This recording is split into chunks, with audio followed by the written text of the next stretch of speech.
Hey guys, my name is Francisco Hernandez and today I'm doing a review on the 24-inch Angler FastBox, which is a quick to open portable octabox. I wanted to start off this video showing you guys exactly how fast it opens up because it's seriously very quick.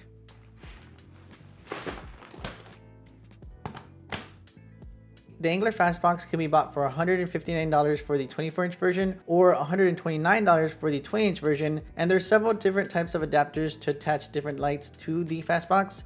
They have one for mini and regular speed lights, and another for the Godox V1, and another for the Profoto A1. But it's weird because the one that I'm going to be reviewing today, which was made for the Godox V1, actually connects to the Profoto A1 and the A10. I've tested this myself, and also connects to the Godox 8100 Pro. So even though it's not made for those specific lights, the one for the Godox V1 attaches to those lights. And it even said online that if you had the Westcott FJ80, that it would also connect to that attachment made for the Godox V1. So my best guess is that if you have any sort of small speedlight or strobe that has magnetic attachments on the head, that it will also connect to the FastBox. What arrives with the FastBox is a carrying case, the FastBox itself, and a grid that comes with the FastBox if you ordered the 24-inch version. If you ordered a 20-inch version, unfortunately that one does not come with a grid.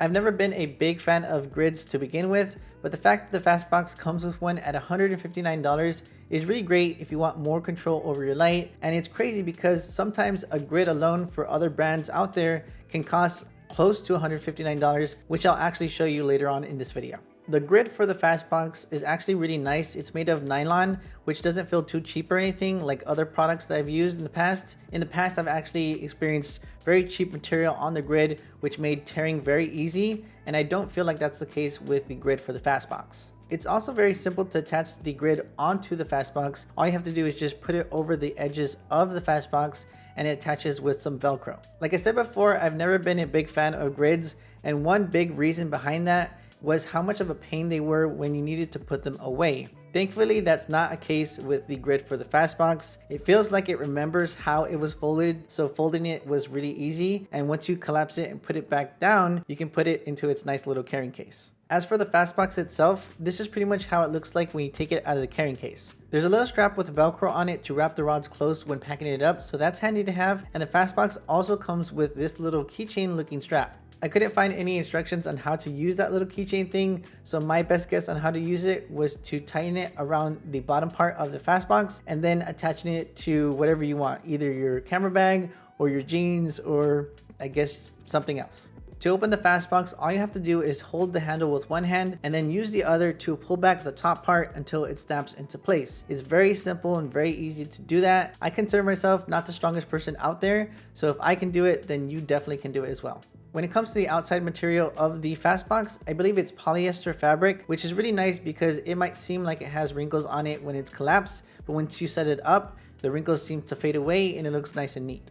Adding the FastBox to a light stand is also really simple. All you have to do is put the handle part on a light stand, twist the bottom section, which is the locking mechanism, and then you're done. Just above the locking mechanism is the pistol grip part of the FastBox, and this allows you to adjust the tilt 120 degrees. All you have to do to adjust the tilt is press the big button facing the front of the handle and start adjusting the light to where you want it. Then let go of that button to lock that position. The FastBox has a silver interior which helps maximize light output, and it also comes with two diffusion panels, one on the outside and one on the inside, and those will help create a nice even spread of light without any hot spots. I actually really like that for my own work since I always add diffusion panels to the modifiers that I use, but it should be noted that those two diffusion panels cannot be removed from the FastBox. For anyone wanting to know the size and weight of the FastBox, it's very light at just 1 pound and it collapses very small to about 20.7 by 5.1 inches. For the very last part of this review, I wanted to bring up something that might be seen as a little bit controversial.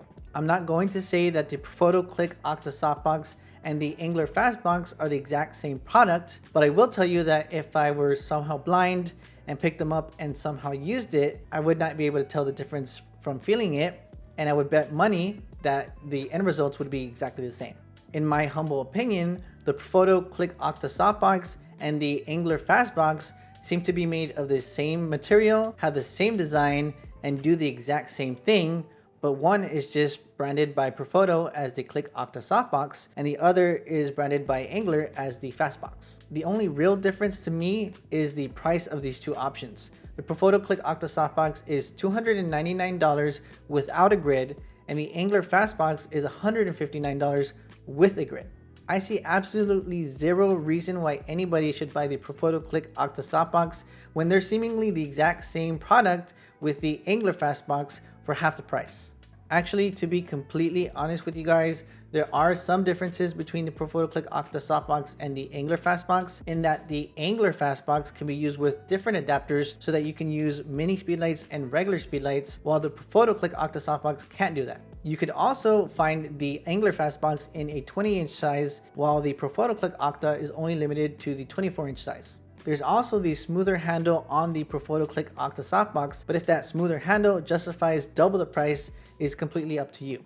The one thing that I can give Profoto props for is with their $129 grid for the Clic Octa Softbox. It attaches nicely over the Clic Octa with ease, and it actually fits the Angular FastBox perfectly as well. Once again, it's completely up to you if you feel that that's worth the price, but to me, it's not. I just wanted to mention those striking similarities between those two options for anyone else who noticed that, and for anybody else that noticed how Profoto turned off all the comments on all the YouTube videos about the Clic Octa Softbox. I recently did bring the 24-inch Angular FastBox with me to the Shutterfest conference that happened a couple of weeks ago, and it honestly made shooting very easy because it was light, portable, and could be used with my Godox 8100 Pro, which I had brought specifically because of how small yet portable it was. I did mainly use the 100 Pro with the FastBox for rim light, but very soon I do want to do another photo shoot and use nothing but the 24-inch FastBox for the main light. So if you guys want to see that, be sure to subscribe to stay tuned to see that.